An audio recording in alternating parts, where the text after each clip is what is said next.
예, 다니엘서는 예언서입니다. 역사 속에 하나님께서 예언하신 것이 정확하게 이루어졌는데 이제 과학적으로 검증된 내용들을 이제 소개하고 있습니다.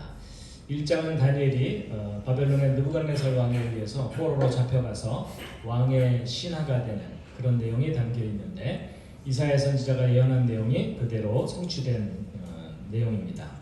그래서 지난 시간에 우리가 이제 다니엘서 일부분을 앞부분을 좀 공부를 했는데요. 이제 오늘은 이어서 하도록 하겠습니다. 지난 시간에 다니엘서 1장 1절의 그 복잡한 연대기를 설명을 해드렸는데 절반 이상이 기절을 하셨습니다. 네. 오늘은 2절부터인데요. 먼저 지난 시간에 했던 1장 1절을 한번 간단하게 되짚어보고 2절로 넘어가도록 하겠습니다. 자, 여기 1장 1절 킹 제임스 버전 흠정역의 오류를 바로잡아서 제가 다시 기록을 했거든요. 1장 1절만 먼저 함께 읽으시겠습니다. 시작. 유다와 여호야김 통치에 대한 제3년에 바벨론 왕 느부갓네살이 예루살렘에 이르러 그곳을 에워쌌더니. 자, 유다의 그 여호야김 왕이 된 지 8년 됐을 때 바벨론의 느부갓네살 왕이 된 지 4년 됐을 때 그때 느부갓네살이 군대를 이끌고 유다 지역으로 쳐들어옵니다. 그래서 여호야김을 협박해서 조공을 바치게 했죠. 그래갖고 여호야김이 그것에 굴복해서 이때부터 느부갓네살의 통치를 받게 됩니다. 그래서 여호야김 통치에 대해서 3년, 그러니까 느부갓네살이 여호야김을 통치한 지 3년, 이게 원래의 뜻입니다. 그래서 이때로부터 3년 됐을 때 여호야김이 느부갓네살 왕을 배반을 하니까 느부갓네살 왕이 이때 예루살렘에 와서 예루살렘 성을 포위하고 그리고 약탈하고 그리고 유력한 왕족이나 귀족들의 자녀들을 인질로 볼모로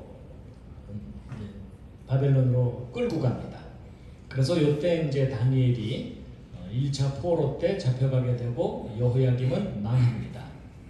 그래서 이제 여호야김 대신에 여호야긴이 잠깐 3개월 정도 통치하다가 또 시드기야 왕으로 바뀌죠.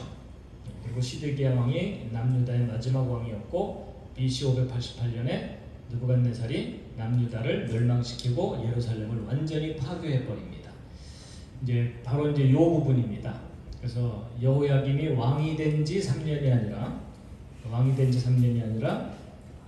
여호야김이 느부갓네살의 통치를 받은 지 3년, 그때에 느부갓네살이 포로들을 잡아갔다, 그런 내용입니다.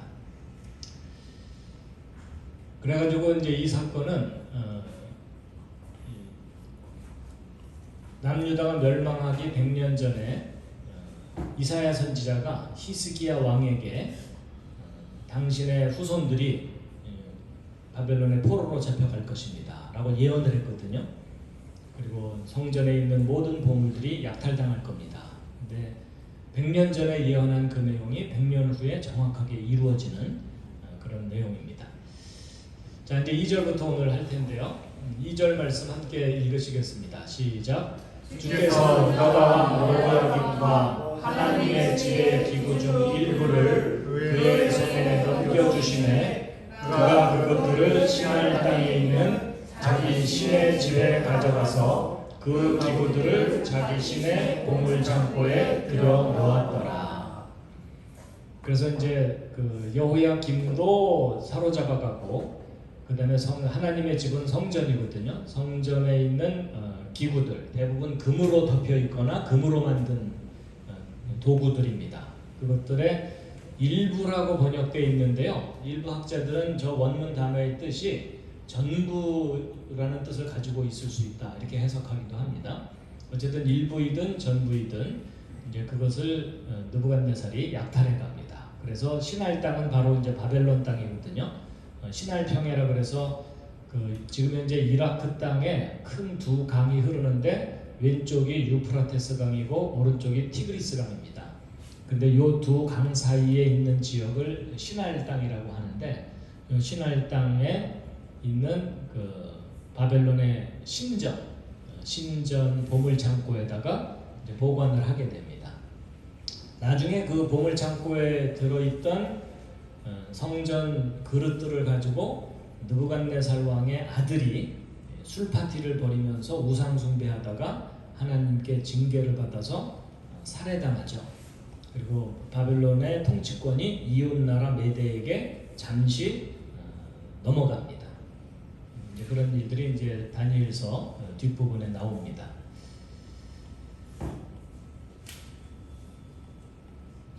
자, 그다음 3절 4절 읽으시겠습니다. 시작. 왕이 자기 내시들의 우두머리 아스부나스에게 말하여 그가 이스라엘 자손과 왕의 씨와 통치자들 중에서 몇 사람 곧 흠이 없으며 잘생기고 모든 지혜에 능숙하며 지식을 두루 갖추고 과학을 이해하여 왕의 궁궐에 설만한 능력을 갖춘 아이들을 데려오게 하고 그들에게 갈대아 사람들의 학문과 말을 가르치게 하라. 자, 여기 3절을 보면은 왕이 그 내시들의 우두머리, 내시들의 총 책임자이겠죠. 책임자인 아스부나스에게 말했다 이렇게 되는데, 이 아스부나스라는 말이 페르시아 말인데요. 아스파라는 말이 말이라는 뜻이고 나사라는 말이 코라는 뜻이라서 말코라는 뜻을 가진 사람입니다. 아마 코의 형태가 말코 같이 생겨서 그랬을 수도 있겠죠. 그 집안이 그럴 수도 있겠죠. 어쨌든 그래서 아스부나스가 이제 내시들의 우두머리인데, 그가 이제 다니엘과 포로들을 훈련시키고 교육시키는 역할을 맡았는데,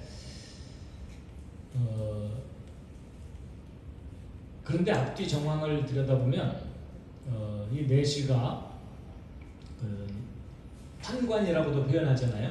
물론 내시하고 환관은 약간 좀 개념이 달라요. 그렇지만 다니엘이 내시가 되었을 가능성이 아주 높습니다. 네. 왜냐하면 다니엘은 후손을 남기지 않은 것으로 알려져 있거든요. 다니엘은 위대한 가문을 이룰 수도 있었지만 다니엘의 후손이라고 할 만한 사람들이 역사 기록 속에 발견되질 않습니다. 그래서 위대한 가문을 이룰 수도 있었는데 후손이 없다는 얘기는 다니엘 때부터 대가 끊겼을 가능성이 높거든요. 더군다나 다니엘은 여러 왕들을 섬겼고 은퇴 이후에도 평안했다고 성경에 기록되어 있는 것으로 보았을 때 정치적으로 숙청을 당하거나 이러지 않았기 때문에 위대한 가문을 이룰 가능성이 충분히 있는데도 후손이 없다는 것은 내시였을 가능성이 높다고 보는데, 성경도 뒷받침해주고 있습니다. 그래서 아까 열왕기하 20장 지난번에 읽었던 16절 17절 이후에 이제 18절에 어떤 기록이 있냐면 함께 읽으시겠습니다. 시작. 또 그들이 내게서 나온 내 아들들 곧 내가 낳은 아들들 중에서 빼앗아 가리니 그들이 하고 그 뒷부분에 뭐라고 기록되어 있냐면요, 읽겠습니다. 시작. 바벨론 왕의 궁궐에서 내시가 되리라 하시나이다. 그러니까 히스기야 왕의 후손들 중에 바벨론 왕의 잡혀갈 사람들이 있는데 그들이 바벨론 왕 궁궐에서 내시가 될 것이다. 저 예언이 그대로 이루어졌겠죠. 그래서 바벨론 왕 궁궐의 내시가 된 대표적인 인물 중에 하나가 다니엘입니다. 근데 기독교인들 중에 다니엘이 내시가 됐을 거라고 생각하는 사람들이 별로 없거든요. 그런 생각을 차마 못해요. 그 위대한 예언자가 어떻게 내시일 수가 있겠냐 이렇게 생각을 하는데, 내시였을 가능성이 아주 높습니다. 더군다나 다니엘이 포로로 잡혀올 때 자기 친족들이 죽임을 당하는 걸 다 목격하고 왔거든요. 그러면 바벨론에 대한 반감이 있기 때문에 어느 정도 자기 집안이 번성하면은 반란을 일으킬 가능성이 높습니다. 그러니까 이제 바벨론이라는 왕국이 인재가 필요하니까 데려오긴 했지만 반역하지 못하도록 거세를 해서 자손을 퍼뜨리지 못하게 하고 인재로만 활용하는 그런 상황이었다라고 볼 수가 있겠습니다. 자, 자, 그래서 이제 그 다니엘과 그 친구들은요, 요세푸스 기록에 의하면 시드기야, 남유다의 마지막 왕 시드기야 왕 가문의 자녀들일 거라고 추정하고 있습니다. 그러니까 왕족이었다는 뜻입니다. 이런 왕족이었으면은 어려서부터 로얄 스쿨을 다니면서 최고의 교육을 받은 인재들입니다. 그러니까 바벨론 입장에서도 이미 잘 교육받은 사람들을 데려다가 훈련시키는 게 훨씬 효율적이기 때문에 그랬을 가능성이 높고, 또 볼모 개념도 있고 인질 개념도 있기 때문에 그렇게 했을 텐데, 여기 보면은 4절에 보면은 흠이 없고 잘생기고 모든 지혜에 능숙하며, 옆에 있는 분을 살짝 보면서 읽으셔야 됩니다. 그럴만해. 갑자기 자신이 없어지시나요? 소위 엄친아죠. 엄마 친구 아들. 뭐든지 잘해놓고 나를 짜증나게 만드는. 그래서 아주 탁월한 인재들을 가르쳤다고 되어 있는데, 갈대아 사람들의 학문과 말을 가르치겠다 되어 있습니다. 그래서 다니엘이 내시였을 가능성이 높다라는 걸 잠깐 좀 말씀드렸고요. 자, 그다음에 이제 5절, 6절, 7절 읽으시겠습니다. 시작. 또 왕이 지정하여 그들에게 왕의 음식과 왕이 마신 포도주에서 날마다 필요한 양식을 주어 이렇게 3년 동안 그들을 양육하였으니, 이것은 3년이 끝난 뒤에 그들이 왕 앞에 서리하려 함이었더라. 이제 이들 가운데는 유다 자손에 속한 다니엘과 하나냐와 미사엘과 아사랴가 있었는데, 내시들의 통치자가 그들에게 이름을 주었더라. 여기까지만 읽겠습니다. 자, 일단 왕이 음식을 공급해 줬고요, 3년 동안 가르치게 했다, 이렇게 되어 있습니다. 3년 후에 왕 앞에 서서 최종 인터뷰를 보겠죠. 면접을 봐서 합격하면 왕궁에서 일하는 이제 신하가 되는 겁니다. 자, 근데 이제 그 중에 이제 유다 자손이라는 얘기는 왕족이란 뜻입니다. 거기에 다니엘과 세 친구가 있었는데, 내시들의 통치자인, 아까 이름이 뭐였죠? 내시들의 통치자 이름이 아스고나스였습니다. 아스고나스가 그들에게 바벨론식 이름을 붙여주었는데, 다니엘에게는 무슨 이름을 주었을까요? 벨드사살. 하나냐에게는 거기서부터 또 자신이 없어졌어요. 사드락, 메삭, 아벨노고라는 이제 바벨론식 이름을 주었는데, 그게 바로 이제 우리 한국도 우리 역사 속에 겪었던 창씨 개명이죠. 일제 강점기 때 그냥 강제로 일본식으로 이름을 바꾸는 그런 일이 있었습니다. 그래서 그때 창씨 개명에 대한 여기 급하게 알린다, 이런 공고문이거든요. 그래갖고 창씨 개명, 성씨를 바꾸고 새롭게 만들고 이름을 바꾸는 일본식으로 그런 공고문입니다. 그래서 그때 그 김씨는 뭐 김해 김씨, 뭐 무슨 경주 김씨 많잖아요. 그래갖고 김씨를 이제 다 나눠놨어요. 김해, 뭐 금강, 뭐 이런 식으로 김씨 성을 가진 사람들을 다 뿔뿔이 흩어놨고, 이 씨는 그 저기 궁본이라고 했거든요. 왜 그랬는지 짐작하실 겁니다. 이시조선이 500년이었잖아요. 그러니까 왕궁의 근본, 뭐 이런 식으로 바꾸고 뭐 그랬습니다. 박씨는 이제 신라의 그 박혁거세가 우물에서 어쩌고 저쩌고 이런 스토리가 있죠. 그래갖고 신라 시대의 우물, 뭐 이런 식으로 바꾸기도 하고. 그래갖고 이제 어떤 사람은 이제 창씨 개명에 격분을 해가지고 좋아, 바꾸려면 이런 식으로 바꾸겠다 하면서 자기 성씨를 이누코 구마소라고 했대요. 근데 그 뜻이 뭐냐면 한자로는 개 자식의 곰의 손자, 뭐 이런 식으로 반발한 거겠죠. 그 다음에 유명한 그 윤동주 시인의 학적부에도 성씨를 바꾼 그런 기록이 있고요. 자, 어쨌든 다니엘과 세 친구도 원하지 않는 바벨론식 이름을 갖게 되는데, 자, 다 함께 읽으시겠습니다. 실력이 없으면 눈치. 그렇죠? 네. 다니엘. 그 다음은 하나냐, 미사엘, 아자리아. 네. 그래서 다니엘, 하나냐, 미사엘, 아자리아. 아사리아라고 번역되어 있지만 발음은 아자리아 이렇게 됩니다. 근데 이것은 이제 바벨론식 이름으로 바꿨는데 다니엘은 뭐라고요? 벨드사살. 그다음 하나냐는 두리냐, 사드락, 메삭, 아벳느고 이렇게 바꿨다고 합니다. 근데 이 이름마다 다 뜻이 있어가지고요. 다니엘은 무슨 뜻이냐면 엘이 하나님이거든요. 엘, 알 이런 표현이 다 하나님 신이니까 하십니다. 그다음에 단이라는 말은 심판이라는 뜻이고요. 단이 그러면 1인칭이 돼갖고 하나님은 나의 심판자이시다.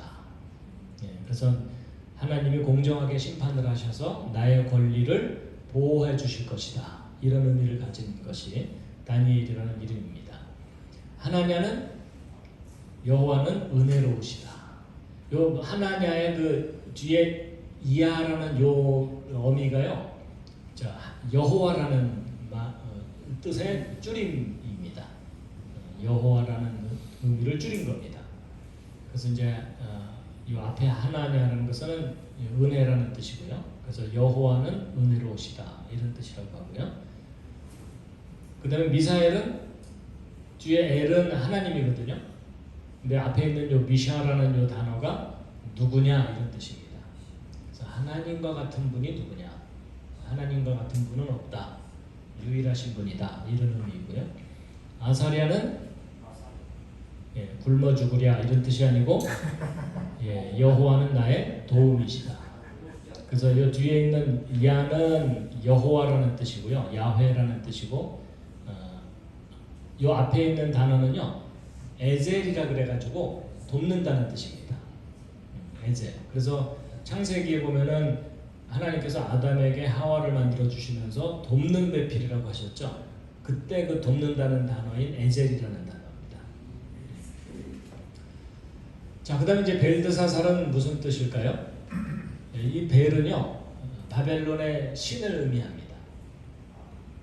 벨 또는 바알, 바알을 숭배한다 이런 단어 있죠. 그것은 그 신의 이름이 아니고 칭호라고 해요. 칭호. 영어로 표현하면 Lord, 주 이런 뜻입니다. 그래서 벨이여 그의 생명을 보호하소서 뭐 이런 뜻이라고 하는데 이 벨은 그 신이란 뜻이고 자르라는 말이 이게 이제 영어로 따지면 오브입니다. 소유격이고 그다음에 자르가 뒤에 있는 요거는 왕자 또는 왕세자를 의미합니다. 그러니까 벨의 왕자, 벨의 아들 뭐 이런 뜻이죠. 신의 아들 이런 뜻입니다. 자, 그다음에 사드락이라는 말은 수들 아쿠를 합친 건데 이 아쿠는 달의 신이라는 해석도 있고요. 또 뭐 행성 중에 하나와 관련된 신이라고 하고 수들은 명령이라는 단어. 그래서 아쿠의 명령. 메삭은 미사엘하고 비슷한데요. 미샤 아쿠 그래서 아쿠와 같은 신이 누구냐 이런 뜻이고요. 그 다음에 이제 아벳느고는 네보의 종인데 이 네보가 이제 그 바벨론 신의 아들이라고 추정되는데 이 네보를 변형시킨 말이 느고라고 해요. 그래서 네보라는 신의 종이다 이런 뜻입니다. 그리고 이제 참고로 느부갓네살이라는 이름은 나부쿠들루 우술의 합성어인데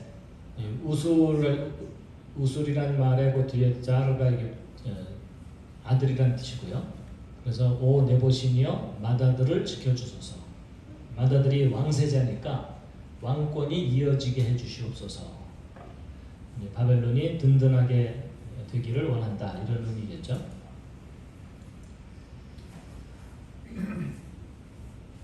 자, 8절부터 9절 또 읽겠습니다. 시작. 그러나 다니엘은 왕이 정해준 음식이나 왕이 마신 포도주로 자기를 더럽히지 아니하겠다고 마음속에 작정하였으므로 자기를 더럽히지 아니하려고 내시들의 통치자에게 요청하니 이제 하나님께서 다니엘을 인도하사 내시들의 통치자에게 호의와 친절한 사랑을 받게 하시니라. 놀랍게도 다니엘이 왕이 제공해주는 음식을 거절을 합니다. 거절하는 이유가 자기를 더럽히지 않으려고 했는데, 왜냐하면 하나님께서 깨끗하지 못한 음식을 구별하라고 했고 먹지 말라고 명령을 하셨거든요. 근데 왕이 주는 음식 속에는 성경적으로 부정한 음식이 들어 있을 수밖에 없으니까 거절하는 겁니다. 예를 들어 어떤 음식이 있죠? 돼지고기. 그렇죠? 돼지는 부정한 동물로 성경에서 말하고 있기 때문에 먹으면 안 되는 거거든요. 근데 왕의 음식 속에는 그런 음식들이 들어 있을 수 있고, 또 하나는 왕이 주는 음식 속에는 우상 숭배의 제물들이 있을 수가 있어요. 그렇죠? 그래서 우상을 숭배한 제물을 먹을 수 없다. 그래서 이제 자기들을 훈련시키는 내시들의 통치자에게 우리 이런 음식 먹을 수 없습니다 하고 거절을 하는 겁니다. 어쨌든 평소에 다니엘이 뛰어난 인물이었기 때문에 내시들의 통치자가 다니엘에게 호의를 베풀고 친절하게 대했었는데, 뜬금없이 왕의 음식을 거절하니까 이제 내시들의 통치자도 이제 당황할 수밖에 없겠죠. 근데 어쨌든 왕의 음식이 굉장히 풍성했겠죠. 이런 걸 거절한 거예요. 거의 이런 수준의 음식이었겠죠. 저는 거절하기 힘들어요. 이렇게 차려진 음식을 어떻게 거절하겠어요, 그렇죠? 하지만 이제 우선순위의 문제겠죠. 자, 이제 내시들의 통치자가 당황을 했습니다. 10절, 11절 읽으시겠습니다. 시작. 내시들의 통치자가 다니엘에게 이르되 내가 내 주 왕을 두려워하노라. 왕이 너희 먹을 것과 너희 마실 것을 지정하셨거늘 너희 얼굴이 너희 부류에 속한 아이들보다 못한 것을 그분께서 보아야 할 까닭이 무엇이냐. 그렇게 되면 너희가 왕을 위해 내 머리를 위태롭게 하리로다 하니라. 그때에 다니엘이 멘살 곧 내시들의 통치자가 다니엘과 하나냐와 미사엘과 아사랴를 감독하게 하려고 세운 자에게 이르되, 야, 너희들이 왕의 음식을 거절하면 관리 소홀로 내 모가지가 달아난다. 그랬더니 이제 다니엘이 이제 제안을 합니다. 함께 읽겠습니다. 12절 13절 시작. 청하오니 당신들의 종들을 열흘 동안 시험하사 그들이 우리에게 콩을 주어 먹게 하고 물을 주어 마시게 한 뒤에 당신 앞에서 우리의 얼굴과 왕이 정해준 음식을 먹는 아이들의 얼굴을 관찰하게 하시고 당신이 보는 대로 당신의 종들에게 행하소서. 아멘. 열흘 동안 우리가 요구하는 음식을 한번 제공해 주십시오. 그래서 열흘 후에 결과를 보고 판단해 주십시오. 이런 거죠. 그래서 여기 이제 콩을 주어 먹게 했다고 번역을 했는데 개역개정 번역은 채식입니다.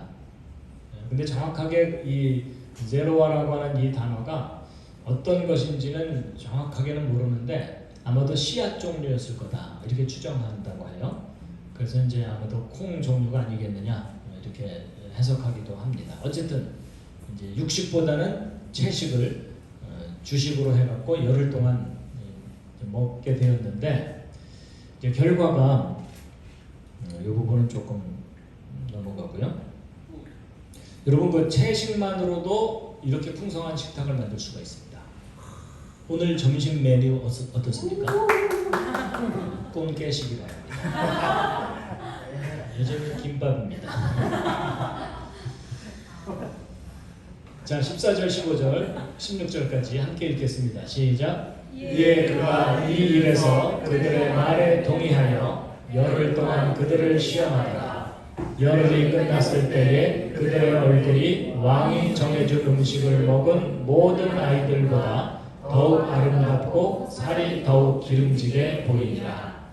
이에 멜살이 그들에게 정해준 음식과 그들이 마실 포도주를 거두어가고 그들에게 콩을 주니라. 대단한 결과입니다. 너무 결과가 좋아가지고 그 내시들의 통치자도 깜짝 놀랐겠죠. 그리고 니네들 도대체 뭘 먹었냐 이러면서 나도 먹자 이랬을지도 몰라요. 사실 열흘 동안 먹였는데 훨씬 상태가 눈에 띄게 좋았잖아요. 저 레시피를 빨리 알아내야 돼요. 맞았어. 그래서 저 음식의 조리법을, 재료와 조리법을 알아내가지고 전 국민에게 실습을 해야 됩니다. 맞습니다. 그러면 성경에 써 있다면 사실이겠죠? 예. 사실이겠죠가 아니라 입니다. 사실이죠. 네. 그래서 저 비법을 이 다니엘이 기록으로 남겨놓지 않아가지고 우리 일주일간 철야 기도를 해서 저 비법을 알아내면 어떨까요? 하나님 알려주시옵소서. 분명히 건강의 비결일 텐데.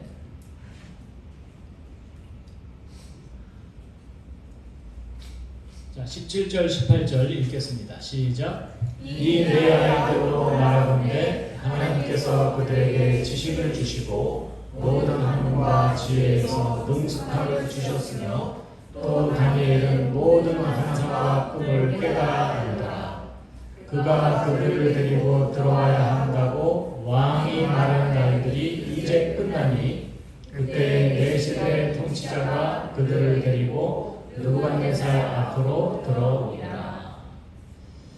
자, 이 다니엘의 세 친구들 그 네 명이 뛰어난 지혜와 능력을 하나님으로부터 받았고, 특별히 다니엘은 환상과 꿈을 깨달아 아는 더 특별한 달란트를 갖게 됐습니다.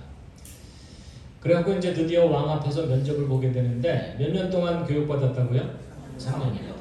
여러분 3년 동안 바벨론의 언어를 능숙하게 해야 되고요. 언어만 능숙하게 하는 게 아니라 역사, 정치, 종교 모든 분야를 섭렵해야 되거든요. 그러면 3년 동안 거의 지옥 훈련을 받은 겁니다. 그렇죠? 예. 거의 뭐 죽기 아니면 까무러치기로 밤을 새고 막 달달달 외우고 뭐 끝없이 훈련하고 아마 이제 정말 차라리 죽는 게 나은 그런 훈련을 받았었던 것 같아요. 자, 19절 20절 읽겠습니다. 시작. 왕이 그들과 대화하고 그들 모두 가운데 다니엘과 하나냐와 미사엘과 아사랴와 같은 자를 찾지 못하였으므로 그들을 왕 앞에 서게 하니라. 왕이 지혜와 명철에 대한 모든 문제에 관하여 그들에게 묻는 가운데 그들이 자기의 온 영토 안에 모든 마술사와 별을 살피는 자보다 10배나 나은 줄 아니라. 야, 왕이 테스트를 딱 해봤더니 너무 다른 거예요. 그렇죠? 너무 뛰어나니까 야, 바벨론의 어떤 놈들보다도 뛰어나구나. 이제 판정이 된 거죠. 10배나 낫다고 하는 걸 보아서 IQ가 10배는 된 것 같아요. IQ 1200.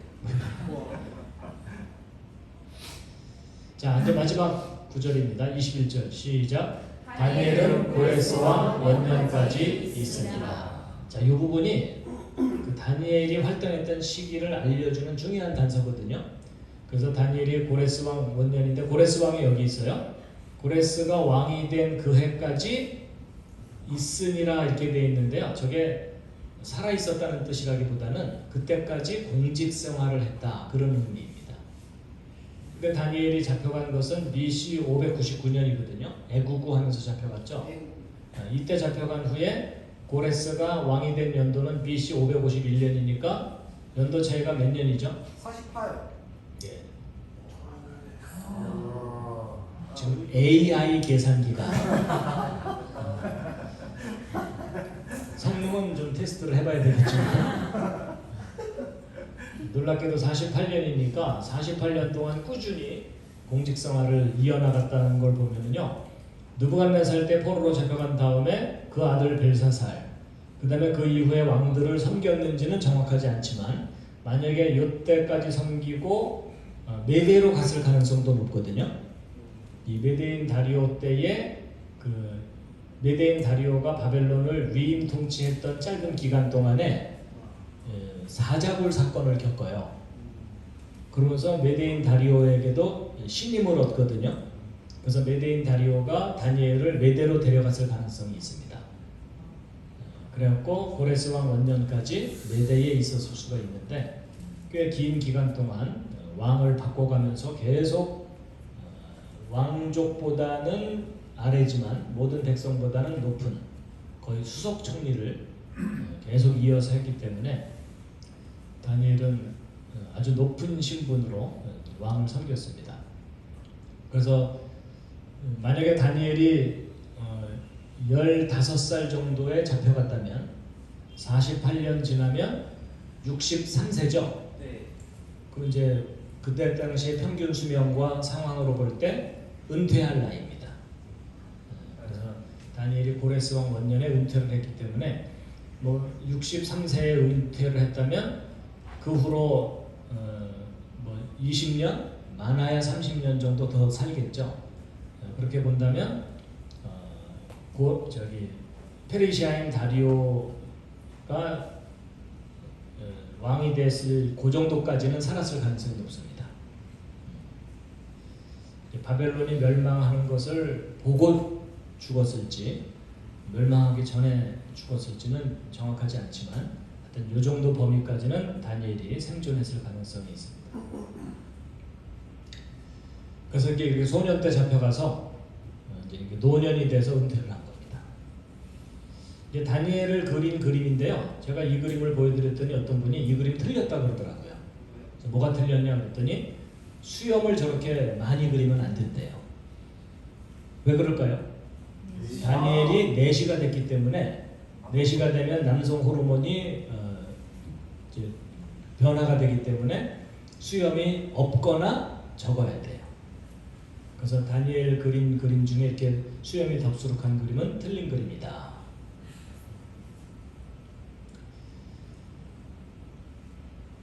자, 그래서 이제 다니엘서 1장을 모두 마쳤습니다. 1장을 모두 마쳤는데요. 네, 혹시 1장 쭉 읽다가 궁금한 점이나 좀 코멘트가 있으신지요? 그 나중에 이제 나오겠지만 느부갓네살이 7년 동안 미치광이가 될 거라고 하나님이 예언을 하셨거든요. 그래갖고 느부갓네살이 미치광이로 지낸 기간이 6년이라고 추정돼요. 왜냐하면 첫 1년은 조신하게 지냈어요. 1년 후에 교만하게 말을 하는 바람에 곧바로 미치광이가 돼갖고 6년 동안 미치광이로 있게 되는데, 그러면 느부갓네살이 미치광이가 되었으니까 통치자가 통치를 할 수 없잖아요. 그러니까 그 아들, 아마도 왕세자일 텐데 이 벨사살이 느부갓네살 대신에 2인자 통치를 했던 거예요. 그러다가 한 3년쯤 통치하다가 자기 아버지가 예루살렘에서 약탈해온 성전 그릇들을 가지고 술 파티를 벌이고 우상 숭배를 하니까 하나님께서 진노하셔서 벨사살이 그날 밤 살해당하거든요. 그리고서 이제 메데인 다리오가 나라를 얻었다 이렇게 돼 있는데, 이 느부갓네살 왕하고 메데인 다리오는 천한 매부지간입니다. 그래서 메데인 다리오의 누이가 느부갓네살의 왕비예요. 그래서 서로 사이가 좋았어요.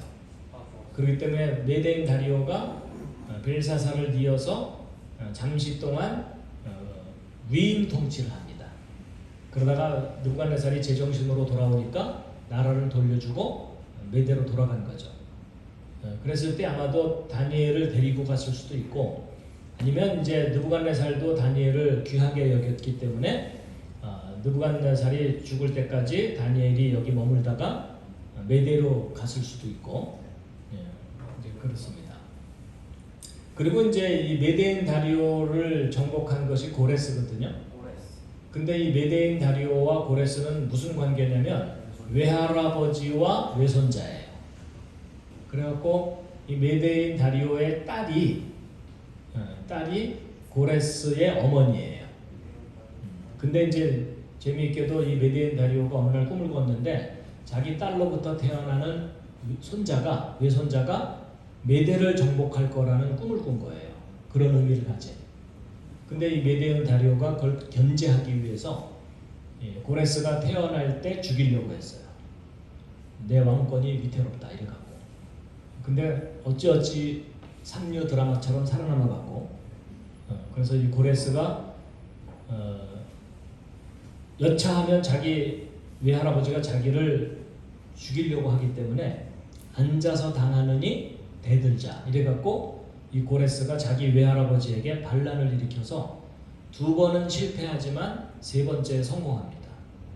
그래갖고 고레스가 메데를 정복해버려요.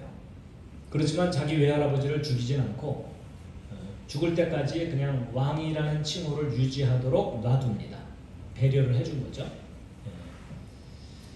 그리고 나중에 또 말씀드리겠지만 이 고레스가요 에스더의 영향을 받아요. 그래갖고